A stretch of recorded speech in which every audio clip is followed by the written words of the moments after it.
የቢኒያምስ አይደለም ልጅ እናት በቃ ግን እኔ እዚህ ጋር እሱ ጋር ልጅ የቢኒያም ነው ነገር የሆነው ነገር ምናምን መናገር አልፈልግም እኮ ልጅ የቢኒያም ነው አይደል? በቃ እኔ የምፈልገው ይሄንን ነው። ሰላሜን ነበር አንተ እሰጥሻለሁ አመጣልሽ እኮ ግን በቃ ስለተፈጠረው ነገርም ስለሁሉም ነገር ከይሚ ጋር አውርተናል። መንገር ያለብኝ ነገር በሙሉ ነግሬያታለሁ። አንተ ንጹህ መሆን ነው ነግሬያታለሁ። ልጅቷን መኪና ውስጥ አርጋት እኔ አመጣታለሁ። መኪና ውስጥ እንዴት ተዋታለሁ? ይያት እመጣለሁ። በቃ እኔ ሄጄ ተመልሼ እመጣለሁ። የትም ትሆን እኔ አመጣታለሁ። እንዴ እኔ እቺ ልጅ አልበድላትም እኮ አይደል? በቃ የምፈልገው አንድ ነገር ነበር፣ ነገራችሁኝ። በቃ አመሰግናለሁ። እሺ እኔ ከዚህ ነገር በቃ ቶሎ እንትን ብዬ ልውጣ እኮ። ልጅቷን ላምጣት፣ ጠብቁኝ። ማን ይዞልህ ነው? እሺ ላምጣት። ምንድን ነው የምትይኝ? በቃ ማድረግ ያለብኝ ነው።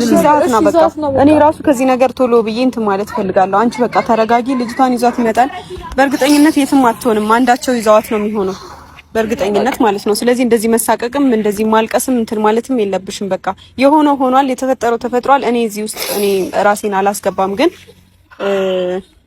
ተረጋጊ። በቃ በጣም የሚያሳዝን ነገር ውስጥ ገብተናል ሁላችንም። እዩ በቃ ተረጋጊ ትንሽ እዩ።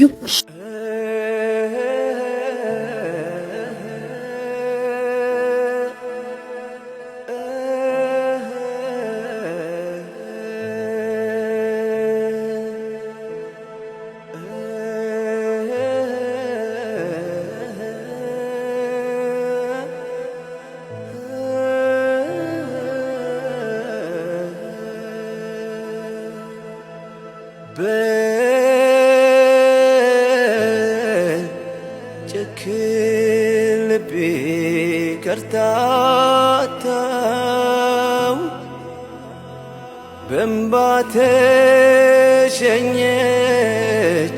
ብርሃኔ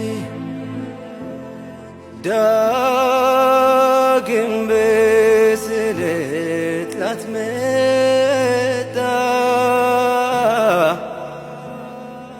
እርቃኝ ሄዳለች። ምን አይነት ፈተና ነው? በእግዚአብሔር ምን አይነት ታርጓሩኝ የመጣው በእግዚአብሔር። አንቺ በቃ እንትናት በይ ተረጋጊ። በእግዚአብሔር እዩ፣ በእግዚአብሔር እኔንም እያስከፋሽኝ ነው። እኔም በጣም እየከፋኝ ነው። ምን ሆነሽ ነው እንዴ? በቃ ተረጋጊ። ምንም አያረጋትም ልጅቷን፣ ምንም አያረጋትም። በቃ እናትነት ይዞሽ እንደሆነ አውቃለሁ። እናትነት እንትን ብሎሽ እንደሆነ ይገባኛል። ግን ደግሞ በቃ ተረጋጊ። ምንም አያደርጋትም። የት ያረጋታል ብለሽ ነው? እኔ አንቺ ጋር ምስላይ ነበርኩ ሲጀመር። ግን እኔ ከኔ ጋር ደግሞ ያለንበት ሁኔታ አለ አይደል? እኔ ተጣልተናል እኮ ከሱ ጋር ራሱ ሰላም አይደለንም እኮ። እኔ ያለሁት ቤተሰቦቼ ጋር እኔ ከሱ ጋር እኮ በቃኝ ብዬ ነበር። እኔ ዛሬ ራሱ እኔ ከዚህ ነገር ወጥቼ ነበር። ግን በቃ እንዳልወጣ የሚያደርጉኝ ብዙ ነገሮች አሉ። ያንቺ ነገር ሆኖብኝና ነገሮችን ስትነግሪኝ ስለደነገጥኩ ነው ወደ አንቺ የመጣሁት። ካሜራም ይዤ የመጣሁት ደግሞ ብዙ ታውቂያለሽ ብሩኬ፣ ብዙ ነገር ተብሏል። እኔም ብዙ ነገር ተብያለሁ። አንቺም ደግሞ በዚህ ልክ ብዙ ፈተናዎች ውስጥ ገብተሻል። ግን ደግሞ በችግር ምክንያት ሰው ሀገር ሄጄ ምናምን ልጅሽን እሱ ጋር አድርገሽ እኔ ጋር እንትን ብለሽ ምናምን እንደዛ ከሆነ እኮ እንደዚህ ሩቅ መሄድ አልነበረብሽም። እኔ ፍቅር ያዘሽ ነበር የመሰለኝ። ፍቅር ይዞሽ ውስጥ ምናምን ገብተሽ ምናምን ነው የመሰለኝ እንጂ እንደዚህ ፈተና ውስጥ ገብተሽ ምክንያትሽን አላውቅም።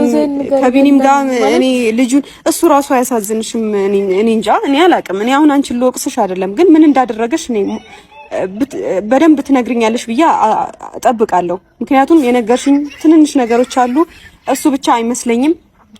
በደንብ ትነግሪኛለሽ። ከዛ እናወራበታለን፣ ችግሮችን ለመፍታት እንሞክራለን እንጂ እንደዚህ እያለቀሽ እሺ ልጅሽን ባይቀማሽስ ኑሮ ይሄን እውነት ይዘሽ ነበረ። ይሄን እውነት ይዘሽ በቅቶኝ ነበረ ማለት በቃ ሁሉንም ነገር